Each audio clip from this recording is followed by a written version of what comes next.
নমস্কার বন্ধুরা, আজকের এই ভিডিওটি সকলের জন্য ভীষণই গুরুত্বপূর্ণ। কেন জানেন, আমার কাছে যত পেশেন্ট রয়েছে তার থেকে প্রায় 60 থেকে 70% পেশেন্ট নার্ভ রিলেটেড, অর্থাৎ নার্ভের বিভিন্ন রকম ব্যথা, অবশ লাগা, ঝিনঝিন করা, জ্বালা পোড়া করা, সুই ফোটার মতো অনুভব হওয়া, এই জাতীয় নানান ধরনের সমস্যার ফুলঝুরি নিয়ে পেশেন্ট আমার কাছে আসেন যে দাদা এই রকম সমস্যায় দীর্ঘদিন যাবত আমরা কষ্ট পাচ্ছি, এবার কি করণীয়? অনেক মেডিসিন খেয়েছি, অনেক সিরাপ খেয়েছি, অনেক ডাক্তার দেখিয়েছি। তাই আজকের এই ভিডিওটা আপনাদের সকলের জন্য খুব ভালোভাবে ভিডিওটি দেখুন, শুধু দেখবেন না, ভালো করে বোঝার চেষ্টা করবেন। যেসব খাবারগুলোর কথা বলা হয়েছে সেগুলো ভালো করে বানিয়ে খাবেন, যে লাইফস্টাইলগুলোর কথা বলা হয়েছে সেগুলোকে ফলো করবেন। অন্যথায় গাদা গাদা মেডিসিন শরীরের ভেতরে প্রবেশ করিয়ে নিজের শরীরকে ভেতর থেকে ভেঙে ফেলবেন না, কারণ মেডিসিনের পার্শ্ব প্রতিক্রিয়ার কারণে কিন্তু আজকাল এই নার্ভের সমস্যাগুলো আরও ডে বাই ডে বেড়ে চলেছে। তাই চলুন ভিডিওটি ভালো করে এনজয় করুন এবং যেসব খাবারগুলোর কথা বলা হয়েছে সেগুলোকে ফলো করুন। আমি চাই আপনারা সম্পূর্ণ প্রাকৃতিক নিয়মে, সম্পূর্ণ ন্যাচারালি, ঘরোয়াভাবে সুস্থ থাকুন, কোনো রকম মেডিসিন ডিপেন্ডেন্ট না থেকে। চলুন ভিডিওটা এনজয় করুন। আজকের দিনে অনেক মানুষ হাত পায়ে ঝিনঝিন করা, জ্বালাপড়া করা, অবশ অনুভব হওয়া, সুই ফোটার মতো অনুভব হওয়া, পেশির খিঁচুনি, হাত পায়ে টান ধরা এবং কি বিদ্যুৎ শক লাগার মতো ব্যথায় ভোগেন। আমরা এটাকে ছোট্ট একটা ব্যথা মনে করে একটা পেইন কিলার বা ব্যথানাশক মেডিসিন খেয়ে পার করে দেয়। কিন্তু আপনি জানলে অবাক হবেন, এই সব ব্যথা শুধুমাত্র একটা সাধারণ ব্যথার উপসর্গ না। এগুলোর পিছনে প্রধান কারণটি হচ্ছে নার্ভের সমস্যা। আপনার শরীরের নার্ভগুলো হয়তো অকেজো হয়ে পড়ছে, সঠিকভাবে কাজ করছে না বা শুকিয়ে যাচ্ছে। আর আপনি যদি এইসব সমস্যা দীর্ঘদিন থেকে অনুভব করছেন, অনেক মেডিসিন খেয়ে আসছেন, তাহলে আজকের এই ভিডিওটা আপনার জন্য। কারণ আজকের ভিডিওতে আমরা কথা বলবো নার্ভের সমস্যা আসলে কি, নার্ভের ব্যথা কেন হয় এবং কারা বেশি ঝুঁকিতে থাকেন, এবং সাথে কিছু ঘরোয়া খাবার, কিছু লাইফস্টাইল যেগুলো ফলো করলে আমার দীর্ঘ বিশ্বাস আপনি খুব সুন্দরভাবে এই সমস্যাগুলো থেকে বেরিয়ে আসতে পারবেন। প্রথমে পরিষ্কার করে বুঝিয়ে বলি, নার্ভ বা স্নায়ু আসলে কি, এটা আমাদের শরীরে কি কাজ করে।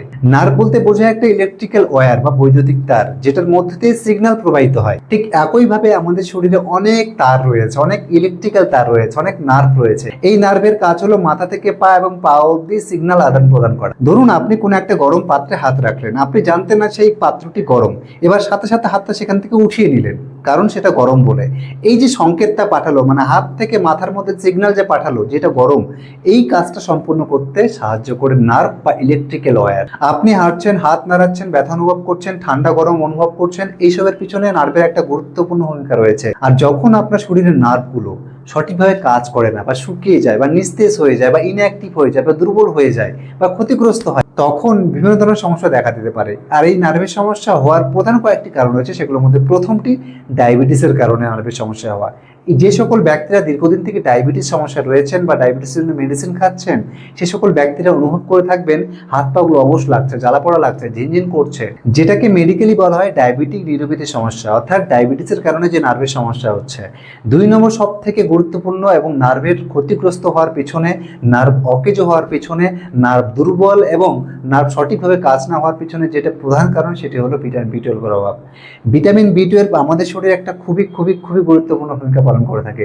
আর এটার যখন আমাদের শরীরে অভাব হয় বা ডেফিসিয়েন্সি হয়, তখন আমাদের শরীরের নার্ভগুলো সঠিকভাবে কাজ করতে পারে না।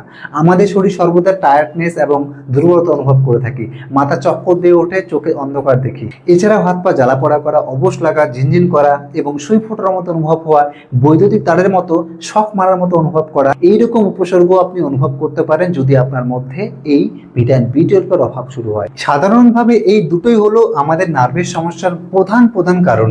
এছাড়াও ভুল ভঙ্গিতে বসে থাকা, সেডেন্টারি লাইফস্টাইল মানে এক চেয়ারে বসে কাজ করা, শরীরে কোনো মুভমেন্ট না থাকা, কোনো রকম ফিজিক্যাল অ্যাক্টিভিটি না থাকা, অতিরিক্ত অ্যালকোহল বা স্মোকিং করা, বহুদিন থেকে অনেক রকম গাদা গাদা মেডিসিন খেয়ে আসা, সেগুলো মেডিসিনের পার্শ্ব প্রতিক্রিয়ার জন্য এই সব সমস্যা অর্থাৎ নার্ভের সমস্যায় আপনি ভুগতে পারেন।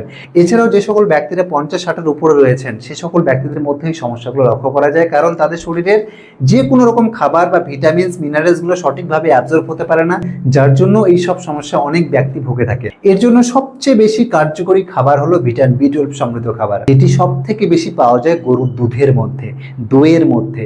কিন্তু সমস্যাটি হলো আজকাল এটাই যে আমরা অথেন্টিক জেনুইন পিওর দুধ আর কোথাও পাচ্ছি না, গ্রামগঞ্জে বলুন না শহরাঞ্চল বলুন না কেন, কোনো না কোনো একটা ভেজাল মেলানো রয়েছে, কোনো না কোনো একটা পাউডার মেলানো রয়েছে, বা আর কোনো রকমভাবে দুধটাকে পুরো প্রসেসড করে তার অথেন্টিকেশনটা পুরোপুরি ব্রেক ডাউন করে দেওয়া হচ্ছে, যার ফলে আমাদের ঘরে আস্তে আস্তে দুধের আর কোনো রকম গুণগত মান থাকে না। আজ থেকে প্রায় 30-40 বছর আগে গ্রামগঞ্জের প্রতিটি বাড়িতে বাড়িতে একটি করে গরু থাকতো, দুধের গরু। আর সেই গরুর দুধ আমরা সকলেই 1 গ্লাস করে পান করতাম, কারণ আমরা সকলেই জানতাম দুধের মধ্যে সব থেকে বেশি প্রোটিন এবং ক্যালসিয়াম পাওয়া যায়। সেই সময়ের গরুর মিষ্টি দুধ আর এখনকার দুধের মধ্যে প্রায় আকাশ পাতাল ফারাক। তাই এখনকার দুধ খাওয়া মানে সমস্যা আরো ডেকে নিয়ে আসা, সমস্যা সারিয়ে তোলা নয়। তাই আমি আমার ব্যক্তিগতভাবে ভিডিওর পর জন্য আপনাদেরকে একটা সাজেস্ট করবো, সেটা হচ্ছে ফার্মেন্টেশন মিলেট। এই খাবারটি আমি পার্সোনালি সকলকে অ্যাডভাইস করি, কারণ এটার মধ্যে সব থেকে বেশি প্রিবায়োটিক এবং প্রোবায়োটিক রয়েছে, যেটা আমাদের পেটের স্বাস্থ্যের জন্য, পেটের গুণগত মান বাড়িয়ে তোলার জন্য, পেটের বিভিন্ন রকম সমস্যা কাটিয়ে তোলার জন্য এবং গুড ব্যাকটেরিয়া প্রোডাকশন আরও বাড়ানোর জন্য সব থেকে বেশি এফেক্টিভ কার্যকরী খাবার। এই খাবারটি বানানোর সব থেকে সহজ নিয়ম হলো, যেমনি করে আমরা ভাত রান্না করি, প্রথমে চালটাকে ধুয়ে তারপরে উনুনে বসাই, ঠিক একইভাবে ফক্সটাইল মিলেটস নিতে হবে 1 মুঠো। ভালো করে ধুয়ে মাটির পাত্রের মধ্যে সেটাকে 8 থেকে 10 ঘন্টা ভিজিয়ে রাখতে হবে। তারপরে 20 থেকে 25 মিনিট মাটির পাত্রের মধ্যে সেটাকে জাল দিতে হবে, 20 থেকে 25 মিনিট। ভালো করে জাল দেওয়া হয়ে গেলে এবং সেদ্ধ হয়ে গেলে সেটাকে ঠান্ডা করে হালকা কোনো একটা সুতির কাপড় দিয়ে ঢাকিয়ে রাখতে হবে 10 থেকে 12 ঘন্টা। 10-12 ঘন্টা পরেই রেডি হয়ে যাবে আপনার এই ম্যাজিক প্রোবায়োটিক ড্রিঙ্ক, যেটার মধ্যে ভরপুর মাত্রায় আপনার পেটে গিয়ে ভিটামিন B12 এর প্রোডাকশন করতে সাহায্য করবে এবং পেটের স্বাস্থ্যের জন্য ভীষণই কার্যকরী, যেটি আপনার নার্ভের সমস্যা কাটিয়ে তোলার জন্য একটা মুখ্য ভূমিকা পালন করবে বলে আমি বিশ্বাস করে থাকি। এছাড়াও ডিম ও সামুদ্রিক মাছের মধ্যে ভিটামিন B12 পাওয়া যায়। 2 নম্বর খাবারটি ওমেগা-3 রিচ সমৃদ্ধ খাবার। এই ওমেগা-3 কোথায় পাবো আমরা? সব থেকে বেশি পাওয়া যায় ওয়ালনাটস এর মধ্যে, মানে আখরোটের মধ্যে।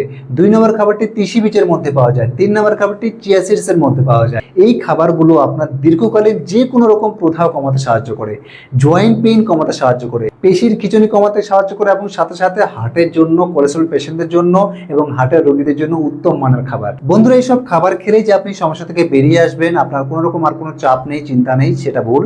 কারণ খাবারের সাথে সাথে আমাদের কিছু কিছু জীবনযাত্রার মধ্যে পরিবর্তন নিয়ে আসতে হবে। সেগুলোর মধ্যে প্রথমটি আমাদের লাইফস্টাইল চেঞ্জ করতে হবে। যেমন রাত্রির ঘুম মিনিমাম 7 থেকে 8 ঘন্টা আমাদের প্রত্যেকের জন্য রিকোয়ারমেন্ট রয়েছে, কারণ রাতের ঘুম আমাদের সঠিক না হলে আমাদের বডি নিজেকে হিল করতে পারে না, রিপেয়ার করতে পারে না, নিজেকে ভেতর থেকে সুস্থ করে তুলতে পারে না। এর সাথে পর্যাপ্ত পরিমাণে জল পান করা, প্রত্যেক দিন সকালে মিনিমাম 20 থেকে 30 মিনিট করে খালি পায়ে ঘাসের উপরে হাঁটা, যেটা আপনার শরীরকে ভেতর থেকে হিল করতে সাহায্য করবে, ভিতর থেকে সুস্থ রাখতে সাহায্য করবে। এগুলো সবই একই সাথে আমাদের সুস্থ জীবনযাত্রার মূল মন্ত্র। তাই এগুলোকে ছাড়া আপনি যদি মনে করেন আমি মেডিসিন খাবো, ট্যাবলেট খাবো, ক্যাপসুল খাবো এবং অন্যান্য সিরাপ খেয়ে আপনি এখান থেকে বেরিয়ে আসবেন, তাহলে কিছুদিন হয়তো ভালো থাকবেন, তারপরে আবার একই সমস্যায় পড়বেন।